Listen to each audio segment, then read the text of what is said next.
Martin, the CEO of the Sierra Fund. I welcome you to the Sierra Fund's Lunch and Learn program. We are today going to be talking about building capacity for the Sierra Nevada. Located in the heart of the Sierra Nevada since 2001, we have spearheaded, the Sierra Fund, an extremely effective effort to address the gold rush impacts in our headwaters. We've led pilot projects that demonstrate methods to restore ecosystem function and resiliency and to protect public health. We've raised millions of dollars from public and private resources to support collaborative activities to restore and protect the headwaters. And we've sponsored successful legislation establishing the Sierra Nevada Conservancy and securing significant mining law reforms to protect communities and water quality. It's my pleasure to be here today to tell you a bit more about how our work strengthens the capacity of the Sierra Nevada communities to protect our place, and also how we do it. I'm going to go through the slideshow, and at the end of the slideshow, this PowerPoint presentation, we'll open the floor to questions. Thanks again for joining. If you have a question for me, you can put it on the chat.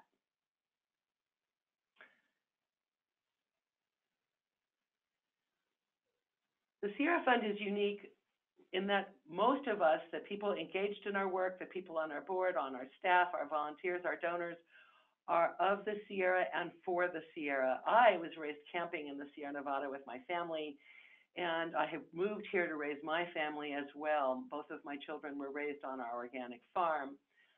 I've devoted decades of my life to restoring and protecting this beautiful mountain range. The Sierra Fund is more than just my community, more than just my backyard. Our locally based issues impact the entire state and beyond. The Sierra Nevada includes 25 million acres, a third of the state's area, and all are part of 22 rural counties.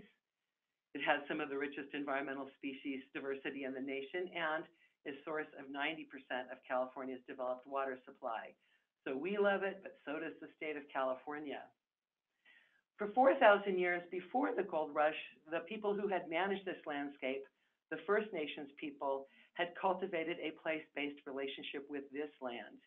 They were driven from their homes, forced into hiding, murdered in one of the most significant acts of cultural genocide in our United States history. In addition to that, the miners cut down the trees, dammed and redirected rivers to use the water for gold mining, blocking fish passage, tilling up the fields, the meadows, and running cows everywhere. In fact, the footprint of the gold rush stretches from the Sierra to the sea. And our mission is to confront the legacy impacts from this 19th century gold rush that persists to this day in our region and down the river all the way from the Sierra to the sea. And in fact, the whole state of California is impacted by these legacy gold mining impacts on our land. Specifically, we are working to restore ecosystem and community resiliency with an eye toward how this resiliency can be promoted and projected into the future for a vibrant and sustainable Sierra for generations to come. We've been showing you this slide for those of you who've seen our Lunch and Learn series, because again, we're not practicing random acts of conservation. We have a single strategy to unite our programmatic work. Our theory of change pivots on two axes, investment and resiliency. We know that as you increase investment in the Sierra region, whether that's money or intellectual resources, research, technology, education, you should increase resiliency. You should be able to improve the ability of our region to respond to change at the ecosystem and community level. And as we work to solve the key issues of our day, we engage problem solvers, we explore solutions, strive to exemplify the maxim, know better and do better. Our work is unique in our ability to move smoothly from understanding the opportunities on the landscape, figuring out how solutions to these challenges could be faced, and then taking these solutions out on the landscape or into the state capitol as needed. We have three primary programs that work towards our mission. The first of these have already been presented as part of this system, our Ecosystem Resiliency Program, our Environmentally Healthy Communities Program. Our third program presented today is about capacity building, but for those of you that haven't studied out all of these slides, I'll review quickly our ecosystem resiliency program, which works explicitly to address the 4 areas of impact associated with the 19th century gold rush: mines, meadows, forests, and fish.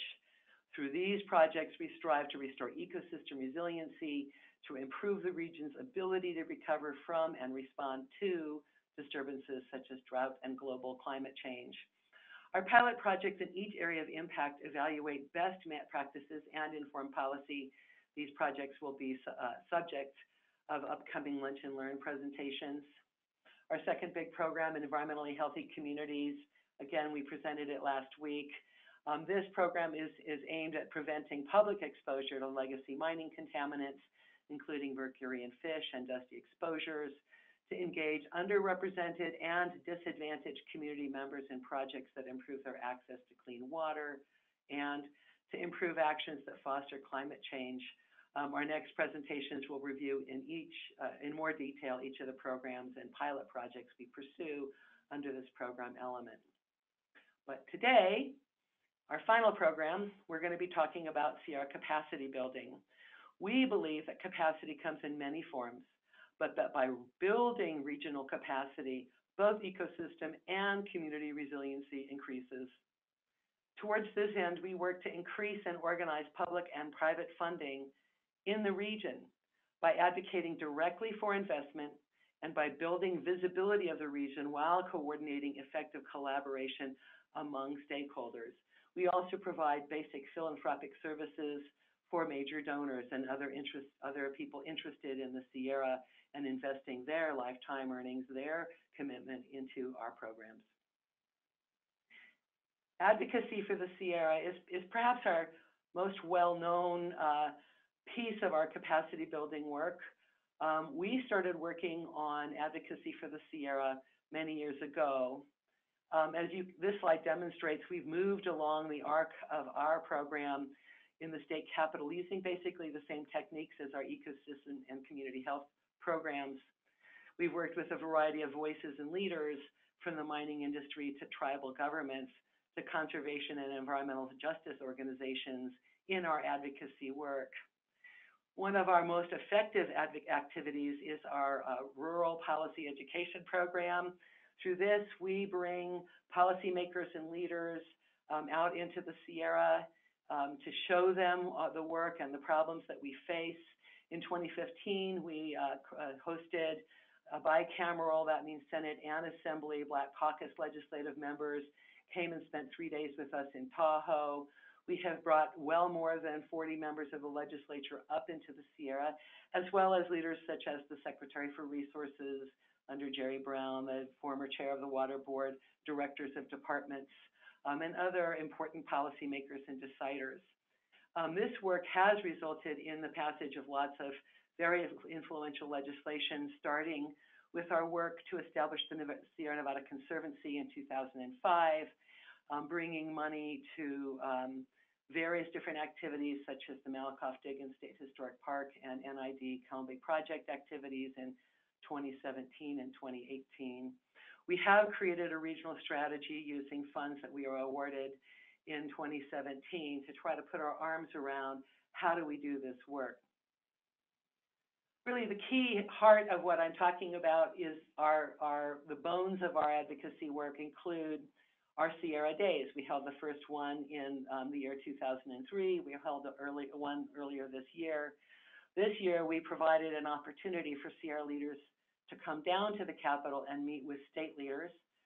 We invited a variety of advocates from the Capitol to come in and join our Sierra Day in the Capitol to give us the inside skinny on what was happening with the budget. We co-sponsored this, of course, with our longtime partners, the Sierra Nevada Alliance and the Sierra Business Council. We came together to create the agenda, to do the work. We did it all off budget because we're lean, mean fighting machines, all of us. And it was a very important day in the Capitol. As it turned out, one of the last days where people were allowed to walk into the Capitol before the COVID emergency. So it really gave the Sierrans a leg up in understanding and having made some contacts early in the legislative year.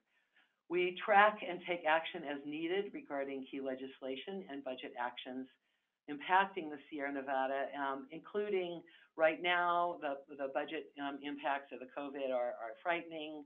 Meanwhile, there is legislation being examined in the Sierra Nevada that's having some impacts on how services might be delivered up here.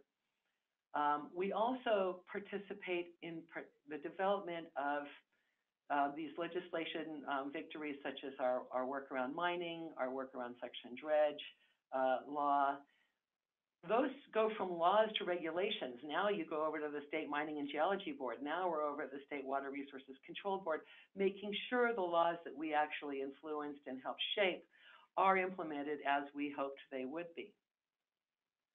So in a few weeks, I'll be talking more about our advocacy program. I'm going to go back to that for just a minute because, as I mentioned, there's legislation and action right now in the Capitol. We originally heard earlier this year that maybe there was going to be a whole bunch of extra money for green activities, greenhouse gas activities, forest health activities. That money's gone. The second program activity under capacity building we call capacity building, because that, again, is one of the key issues that we have learned about in our work together as an organization. We started off in the year 2003 convening what we called charrettes with key Sierra leaders. That included the then chair of the Water Board, the then secretary for Resources, speaker of the Assembly, key leaders.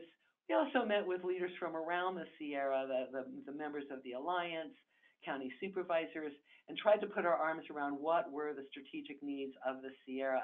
Out of these charrettes came several different papers, which are still ancient tomes on our website, outlining our next steps. And one big piece that we found in that, other than the mining piece, the ecosystem and the environmentally healthy communities piece, was straight up need for capacity where we live. There wasn't many organizations doing this sort of work when we got started. When the Sierra Fund helped, for example, we served as the chairs of Prop 50, which was enacted in the year 2004. When that got enacted, I was calling up the big grant makers and talking to them about how come, even though bond after bond passed directing money to the Sierra, very, very little of it trickled into our area. Beautiful pictures of our forests, but all the money went to LA or San Francisco. When I talked to leaders at, say, the Wildlife Conservation Board, they said, hey, we're not getting any proposals from up there. Well, that put all of us back on our heels. And we thought, geez, we need to start talking to people about how to develop programs and projects, how to gain the capacity to actually write proposals. So we started to take on new leadership roles. For example, Dr. Monahan on our staff now was an early partner in the Cosumnes American Bear Yuba, CABI, Integrated Regional Water Management Group. She handed that leadership role over to me in about 2012.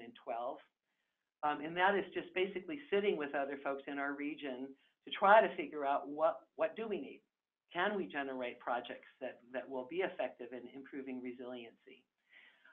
Through the work I was involved with in Prop 1, I was appointed to the Mountain County funding area by Department of Water Resources to figure out how to put Prop 1 money out on the ground. And during that process, we had all called for a much more understanding of disadvantaged community needs, how to work with tribes more effectively. So that long, long process is something we're still engaged with. We've also served on a variety of other kinds of advisory roles, including for a long time on the Sierra Nevada Conservancy Kitchen Cabinet. Over the course of this work, we have explored a variety of ways to support groups, some like Bodie Hills Conservation Partnership or the Sierra Water Working Group. We served as fiscal sponsors for a period of time, including the Sierra Cascade Land Trust Council was incubated inside of our fiscal sponsorship agency. So we pulled together not only collaborations outside of our organization, we offered the strength of our organization to local organizations. In some cases, people incubated inside of us and moved on outside, like Mammoth Lakes Trails Public Access Group. In other cases, they're still inside of us, like the Bear Creek Watershed Group.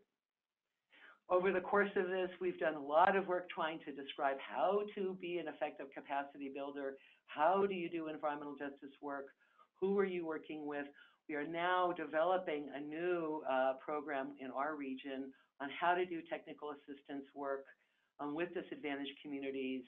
The CABI Disadvantaged Community program inside of our vessel includes trying to come up with tribal consultation protocols. We've already begun to develop template memorandums of understandings of working with these sorts of organizations. The most clear example of what we mean by capacity building can be seen in the work we've done over many years with CABI. We went in 2012 and wrote a proposal to try to attract $6.5 million in funding to our region for a collaborative set of projects developed through multi-partner organizations through the Regional Water Management Group. And as this slide says, through this work, we began to provide disadvantaged community technical assistance. So as we started to do the CABI work, everybody was saying, well, you need to reach out to disadvantaged community folks.